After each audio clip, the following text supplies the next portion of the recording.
Hello Vishal, தயவு செஞ்சு எங்க அப்பாவை விட்டுடு. அதுதான் வர்ஷினி வந்துட்டால. ப்ளீஸ்.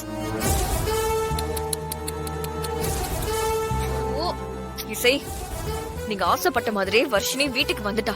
இப்ப உடனே விஷாலுக்கு போன் பண்ணி அவன் கிட்ட சொல்லு, எங்க அப்பாவை எதுவும் பண்ண வேண்டாம்னு சொல்லு. விஷால் கிட்ட நான் எதுவுமே சொல்ல மாட்டேன். ஏய் என்னடி நேரம் பார்த்து பழி வாங்குறியா? ஓ, நீ கோவப்படுறியா? இல்ல, நான் ஏன் ஸ்ரீஜா விஷால் கிட்ட உங்க அப்பாவை விட சொல்லணும்? நான் சொல்லவே மாட்டேன். என் தங்கச்சிய வச்சு என் கிட்ட நீ எவ்ளோ ஆட்டம் காமிச்ச, இப்போ நீ அனுபவி. இது பாரு, உனக்கு உங்க அப்பா எவ்வளவு முக்கியமோ அதே அளவுக்கு எனக்கு என் தங்கச்சி ரொம்ப முக்கியம். நான் போன்லாம் பண்ண முடியாது. என்ன பண்ணுவ?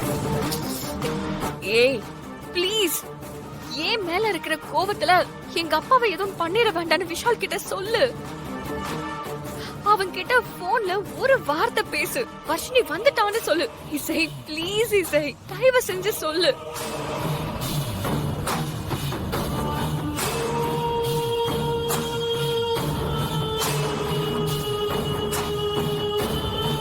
வர்ஷினி சேஃபா வீட்டுக்கு வந்துட்டா விஷால். விஷால், இசை சொன்னது கேட்டதுல, இப்பவாவது எங்க அப்பாவை விடு விஷால் ப்ளீஸ். இந்த பாரு, வர்ஷினி வந்ததுனால உங்க அப்பாவை உயிரோட விடுறேன்.